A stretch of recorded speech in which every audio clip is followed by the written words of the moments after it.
নমস্কার, your internet school চ্যানেলে তোমাদের সকলকে স্বাগত। তো আজকে আমরা ক্লাস 7-এর Ray and Martin question bank অনুসারে মডেল সেট 3 এর কোশ্চেন অ্যান্সারগুলো সলভেশন করব। তো দেরি না করে চলো ভিডিওটা শুরু করা যাক।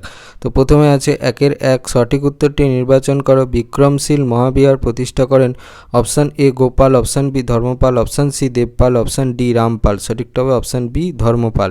তারপর 1-2 বাক্যটি ভুল না ঠিক লেখো। ভাগীরথী ও মেঘনা নদীর মধ্যবর্তী এলাকা বরেন্দ্র নামে পরিচিত, ওটা ভুল হবে। শূন্যস্থান পূরণ করো। হজরত মোহাম্মদ ড্যাশ খ্রিস্টাব্দে জন্মগ্রহণ করেন, উত্তরটা হবে 570। তারপর 1-4 একটি বাক্যে উত্তর দাও। চক্রপাণি দত্ত কে ছিলেন?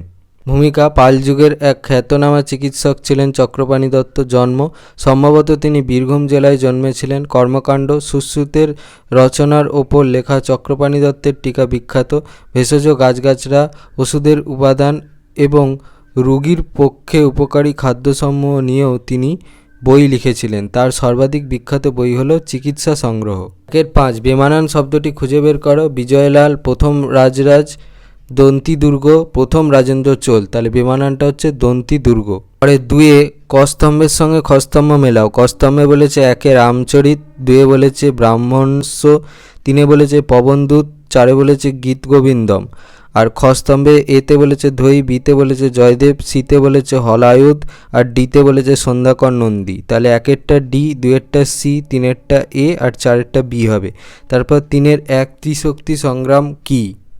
কনৌজকে আদি মধ্যযুগে উত্তর ভারতের রাজধানী বা প্রধান রাজনৈতিক ভরকেন্দ্র মনে করা হতো, কারণ কনৌজ থেকেই গাঙ্গেয় উপত্যকা নিয়ন্ত্রিত হতো। হর্ষবর্ধনের মৃত্যুর পর উত্তর ভারতের প্রাধান্য স্থাপনের উদ্দেশ্য বাংলার পাল, মালবের গুর্জর প্রতিহার এবং দাক্ষিণাত্যের রাষ্ট্রকূট বংশ কনৌজ দখলের জন্য লড়াই করেছিল। এই লড়াই ইতিহাসে ত্রিশক্তি সংগ্রাম বা ত্রিমুখী লড়াই নামে পরিচিত। 3-2 হিজরত কি? হজরত মোহাম্মদ মক্কায় ইসলামের প্রচার শুরু করলে তার নিজের কৌমের অর্থাৎ কোরাইশ লোকেরাই তার বিরোধিতা করে। মোহাম্মদ ও তার অনুসারীদের ওপর প্রবল অত্যাচার শুরু হয়, এমনকি তাকে হত্যার চেষ্টাও করা হয়। এমতাবস্থায় 622 খ্রিস্টাব্দে অশান্তি এড়াতে তিনি মদিনায় চলে যান। তার এই মদিনা যাত্রা বলে হিজরত। হিজরত এর অর্থ ছেড়ে যাওয়া। 3-3 তরাইনের দ্বিতীয় যুদ্ধ কত খ্রিস্টাব্দে কাদের মধ্যে হয়েছিল? তৃতীয় যুদ্ধ 1192 খ্রিস্টাব্দে মোহাম্মদ ঘুরির সঙ্গে রাজপুত রাজা তৃতীয় পৃথ্বীরাজ চৌহানের সঙ্গে হয়েছিল। 3-4 ব্রহ্মদেয় ব্যবস্থা বলতে কি বোঝো? রাজা কোনো জমি এক বা একাধিক ব্রাহ্মণকে দান করলে ওই জমিকে ব্রহ্মদেয় সম্পত্তি বলা হয়। 4-1 কৈবর্ত বিদ্রোহের বিবরণ দাও। সূচনা দ্বিতীয় মহিপালের 1070 থেকে 75 খ্রিস্টাব্দ রাজত্বকালে দিব্য বা দিব্যক এর নেতৃত্বে কৈবর্তরা উত্তরবঙ্গে বিদ্রোহ করে। সন্ধ্যাকর নন্দীর লেখা রামচরিত কাব্যে এই বিদ্রোহের বিবরণ রয়েছে। কৈবর্ত বিদ্রোহ কারণ কৈবর্ত বিদ্রোহের কারণ সম্পর্কে দ্বিমত রয়েছে। প্রথম মত, বৌদ্ধ ধর্মাবলম্বী পাল রাজারা মৎস্য হত্যা নিষিদ্ধ করেন, এতে মৎস্য কৈবর্তরা ক্ষুব্ধ হয়, তারা পাল রাজাদের বিরুদ্ধে বিদ্রোহ ঘোষণা করে। দ্বিতীয় মত, পাল রাজা দ্বিতীয় মহিপাল ছিলেন অযোগ্য ও অত্যাচারী শাসক, তার অত্যাচারের বিরুদ্ধে প্রজারা বিদ্রোহ ঘোষণা করে। কৈবর্ত দিব্য এই গণবিদ্রোহে নেতৃত্ব দেন। বিদ্রোহীরা দ্বিতীয় মহিপালকে পরাজিত ও হত্যা করেন। প্রকৃতি কৈবর্ত বিদ্রোহের প্রকৃতি সম্পর্কে ভিন্ন ভিন্ন ব্যাখ্যা রয়েছে। প্রথম ব্যাখ্যা, কৈবর্ত বিদ্রোহকে সন্ধ্যাকর নন্দী ধর্মবিপ্লব বলে অভিহিত করেছেন। 2 দ্বিতীয় ব্যাখ্যা, কৈবর্তদের আর্থসামাজিক শোষণের বিরুদ্ধে এই বিদ্রোহ ছিল এক প্রতিবাদী আন্দোলন। তৃতীয় ব্যাখ্যা, কৈবর্ত বিদ্রোহ ছিল এক রাজনৈতিক সংঘাত, কারণ উত্তরবঙ্গে কৈবর্তরা বিকল্প রাজনৈতিক ক্ষমতা প্রতিষ্ঠা করতে চেয়েছিল। কৈবর্ত শাসন বরেন্দ্র অর্থাৎ উত্তরবঙ্গ দখল করে দিব্য সেখানে রাজত্ব স্থাপন করেন। মৃত্যুর পর তার ভাই রুদ্র বা রুদ্রক বরেন্দ্রের শাসক হন। রুদ্রকের মৃত্যুর পর ভীম রাজা হন। কৈবর্তদের পতন, বাংলা ও বিহারের বিভিন্ন সামন্তদের সাহায্য নিয়ে রামপাল ভীমকে পরাজিত ও নিহত করলে কৈবর্তদের পতন ঘটে। 2 টিকা লেখো। দীপঙ্কর সিজ্ঞান ভারত এবং বহির্ভারতের মধ্যে পারস্পরিক নির্ভরশীলতার অন্যতম উদাহরণ হলেন দীপঙ্কর সিজ্ঞান অতীশ। বাঙালি বৌদ্ধ আচার্যদের মধ্যে সবচেয়ে বিখ্যাত এবং শ্রেষ্ঠ পণ্ডিত অতীশের আনুমানিক 980 থেকে 1053 খ্রিস্টাব্দ জন্ম বঙ্গাল অঞ্চলের বিক্রম মণিপুরের বজ্রযোগিনী গ্রামে। তিনি ব্রাহ্মণ্য মতবাদে বিশ্বাসী ছিলেন না বলে তার বাড়ি আজও নাস্তিক পণ্ডিতের ভিটা নামে পরিচিত। অদন্তপুরী বিহারে শীলরক্ষিতের কাছে দীক্ষা নিয়ে তিনি দীপঙ্কর সিজ্ঞার নামে পরিচিত হন।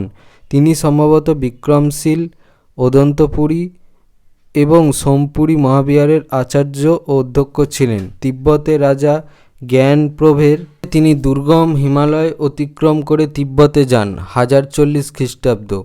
সেখানে তিনি মহাযান বৌদ্ধ ধর্ম প্রচার করেন। তারই চেষ্টায় তিব্বতে বৌদ্ধ ধর্ম জনপ্রিয় হয়। তিনি অনেক সংস্কৃত গ্রন্থ ভোট ভাষায় অনুবাদ করেন। তার মূল সংস্কৃত লেখাগুলি না পাওয়া গেলেও তিব্বতী ভাষায় অনুবাদগুলি পাওয়া যায়। অতীশ তিব্বতে বুদ্ধের অবতার হিসেবে পূজিত হন। তিব্বতের রাজধানী লাসার কাছে তার সমাধিস্থান পবিত্র তীর্থক্ষেত্র। সমগ্র বাংলা বিহার ওপর তার গভীর প্রভাব ছিল। তাই এদেশের বৌদ্ধ আচার্যরা মনে করেছিলেন যে তিনি তিব্বতে চলে গেলে ভারতবর্ষ অন্ধকার হয়ে যাবে। অনেক পরে কবি সত্যেন্দ্রনাথ দত্ত এই অসীম প্রতিভাধর আচার্য সম্পর্কে লিখেছেন, বাঙালি অতীশ লঙ্ঘিল গিরি তুষারে ভয়ঙ্কর, জ্বালিল জ্ঞানের দ্বীপ তিব্বতে বাঙালি দীপঙ্কর। 5.1 মাৎস্যান্যায় বলতে কি বোঝো? পাল বংশের শাসকদের সংক্ষিপ্ত পরিচয় দাও। আক্ষরিক অর্থ মাৎস্যান্যায় শব্দটির আক্ষরিক অর্থ মাছের ন্যায় আচরণ। প্রকৃত অর্থ পুকুরের বড় মাছ যেমন সুযোগ পেলে ছোট মাছকে গিলে খায়, তেমনি শশাঙ্কের মৃত্যুর 637 খ্রিস্টাব্দ পর বাংলায় দুর্বলের সহায় সম্পত্তি সবল বিত্তমানরা আত্মসাৎ করে নিতে থাকে। এই অরাজক অবস্থাই মাৎস্যান্যায় নামে পরিচিত। অবসান এই অরাজকতার অবসানকল্পে বাংলায় গণ্যমান্য মানুষেরা সামন্ত রাজা গোপালকে বাংলার সিংহাসনে বসান 750 খ্রিস্টাব্দ। বাংলার ইতিহাসে পাল বংশের প্রতিষ্ঠা এক গৌরবজনক অধ্যায়। পাল শাসনের প্রথম 100 বছর ছিল এই বংশের উজ্জ্বল সময়। পাল বংশের পরিচয়। আদি বাসভূমি সম্ভবত পাল রাজাদের আদি বাসভূমি ছিল বরেন্দ্র অঞ্চলে। প্রতিষ্ঠাতা বাংলায় পাল বংশের প্রতিষ্ঠা করেন সামন্ত রাজা গোপাল। তিনি আনুমানিক 750 থেকে 770 খ্রিস্টাব্দ পর্যন্ত রাজত্ব করেন। তিনি বাংলায় অধিকাংশ অঞ্চলকে নিজের শাসনাধীনে এনেছিলেন। ধর্মপাল গোপালের মৃত্যুর পর বাংলার সিংহাসনে বসেন তার পুত্র ধর্মপাল। তিনি ত্রিশক্তি দ্বন্দ্বে অংশগ্রহণ করেন। প্রতিহার রাজ নাগভট্ট কনৌজ দখল করে ধর্মপালকে পরাজিত করেন। পরে রাষ্ট্রকূট রাজ তৃতীয় গোবিন্দ আর্যাবর্তে এসে নাগভট্টকে পরাজিত করেন।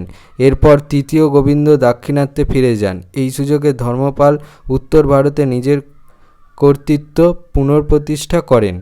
দেবপাল ধর্মপালের মৃত্যুর পর তার পুত্র দেবপাল সিংহাসনে বসেন। তার সাম্রাজ্যের পূর্বে আসাম থেকে পশ্চিমে কাশ্মীর পর্যন্ত ও পাঞ্জাব এবং উত্তর হিমালয় থেকে দক্ষিণে বিন্ধ্য পর্বত পর্যন্ত বিস্তৃত ছিল। পরবর্তী শাসকগণ দেবপালের পরবর্তী উল্লেখযোগ্য পাল শাসকেরা ছিলেন বিগ্রহপাল, নারায়ণ পাল, দ্বিতীয় গোপাল, রামপাল প্রমুখ। পতন রামপাল দ্বারা কৈবর্ত বিদ্রোহ দমন করা সম্ভব হলেও পরবর্তী পাল রাজাদের দুর্বলতার কারণে এই বংশের পতন ঘটে। 5.2 নালন্দা মহাবিহারের পরিচয় দাও। পাল শাসনকালে বাংলা ও বিহারের শিক্ষা সংস্কৃতির বর্ণনা দাও। সম্ভবত গুপ্ত সম্রাটদের আমলে খ্রিস্টীয় 5ম শতকে আজকের বিহার রাজ্যে নালন্দা বৌদ্ধবিহার তৈরি হয়েছিল। কালে কালে সমগ্র এশিয়া নালন্দার শিক্ষা দীক্ষার খ্যাতি ছড়িয়ে পড়ে।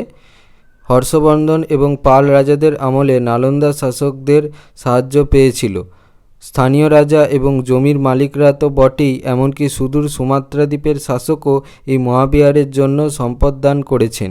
তার থেকে ছাত্রদের বিনা পয়সায় খাবার, জামাকাপড়, শয্যাদ্রব্য এবং ওষুধপত্র দেওয়া হতো। সুদূর তিব্বত, চীন, কোরিয়া এবং মঙ্গোলিয়া থেকে ছাত্ররা এখানে আসতো পড়াশোনার জন্য। তার ছাত্রদের শিক্ষাদানের জন্য বিশেষ তহবিলের বন্দোবস্ত করা হয়েছিল। হিউয়েন-সাং খ্রিস্টীয় 7ম শতকে এই বিহারে শিক্ষালাভ করেছেন। কঠিন পরীক্ষায় উত্তীর্ণ হয়ে ছাত্ররা এখানে পড়ার সুযোগ পেত। নালন্দার সমৃদ্ধির যুগে 10,000 জন আবাসিক ভিক্ষু এখানে থাকত। তার মধ্যে 1,500 শিক্ষক এবং 8,500 জন ছিল ছাত্র। ত্রয়োদশ শতক পর্যন্ত এর খ্যাতি বজায় ছিল। ওই শতকে তুর্কি অভিযানকারীরা বিহার অঞ্চল আক্রমণ করে এই মহাবিহারের ব্যাপক ক্ষতি করেছিল। শাসকদের পৃষ্ঠপোষকতায় বাংলা এবং বিহারের শিক্ষা এবং সংস্কৃতির ক্ষেত্রে উল্লেখযোগ্য উন্নতি ঘটেছিল। পাল যুগের বাংলায় শিক্ষা দীক্ষায় ব্রাহ্মণদের থেকে বৌদ্ধ প্রভাব অনেক বেশি পড়েছিল। বৌদ্ধ সিদ্ধাচার্যদের লেখা বহু বই আজ হারিয়ে গেছে, তবে তিব্বতী ভাষায় অনুবাদের মধ্য দিয়ে এদের কিছু কিছুর অস্তিত্ব জানা গেছে। বৌদ্ধ দার্শনিকদের জ্ঞানচর্চা কেন্দ্র ছিল আজকের বিহার, পশ্চিমবঙ্গ এবং বাংলাদেশে ছড়িয়ে থাকা বৌদ্ধ বিহারগুলি। নালন্দা, উদন্তপুরী নালন্দার কাছে, বিক্রমশীল ভাগলপুরের কাছে, সোমপুরী রাজশাহী জেলার পাহাড়পুরে, জগদ্দল উত্তরবঙ্গে, বিক্রমপুরী ঢাকা জেলা প্রভৃতি বিহারগুলি ছিল উল্লেখযোগ্য।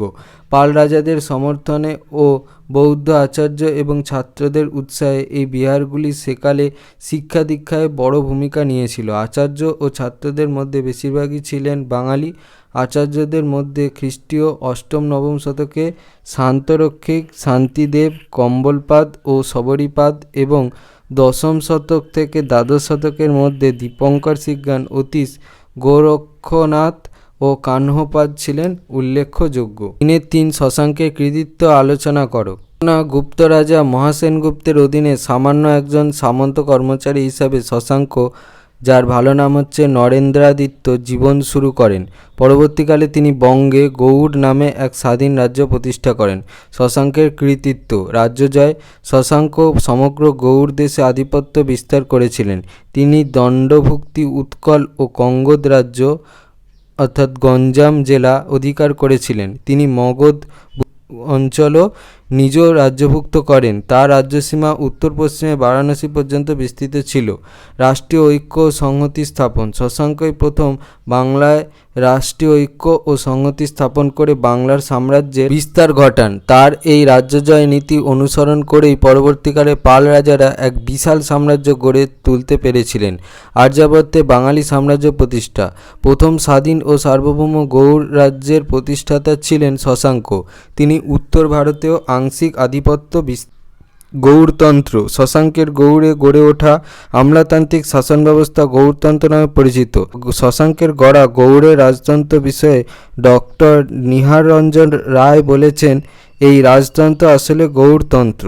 মূল্যায়ন: বস্তুত শশাঙ্কের কৃতিত্বের জন্যই বাংলা এক অখণ্ড ও স্বাধীন রাজ্য হিসাবে আত্মপ্রকাশ করতে পেরেছিল। যদি এই ভিডিওটা ভালো লেগে থাকে তাহলে ভিডিওটাকে অবশ্যই লাইক করো এবং আমাদের চ্যানেলটাকে অবশ্যই সাবস্ক্রাইব করে দিও। এই ধরনের ভিডিওর নোটিফিকেশান জলদি পেতে হলে আমাদের চ্যানেলটাকে সাবস্ক্রাইব করার পাশাপাশি পাশে থাকা বেল আইকনে গিয়ে অবশ্যই ক্লিক করে দিও, যাতে করে ভিডিও আপলোড হওয়ার সাথে সাথেই তোমরা তার নোটিফিকেশান পেয়ে যাও। আর দেখবে এই ভিডিওর ডিসক্রিপশানে আমাদের টেলিগ্রাম এবং হোয়াটসঅ্যাপ গ্রুপের লিঙ্ক দেওয়া আছে, সেখানে তোমরা জলদি জয়েন হয়ে যাও। এই সমস্ত কোশ্চেন অ্যান্সার সলভেশনের পিডিএফ এবং বিভিন্ন সাজেশনের পিডিএফগুলো ফ্রিতে কালেকশান করে নিতে। তো আজকের মতো ভিডিওটা এই পর্যন্তই। দেখা হচ্ছে পরবর্তী ভিডিওতে।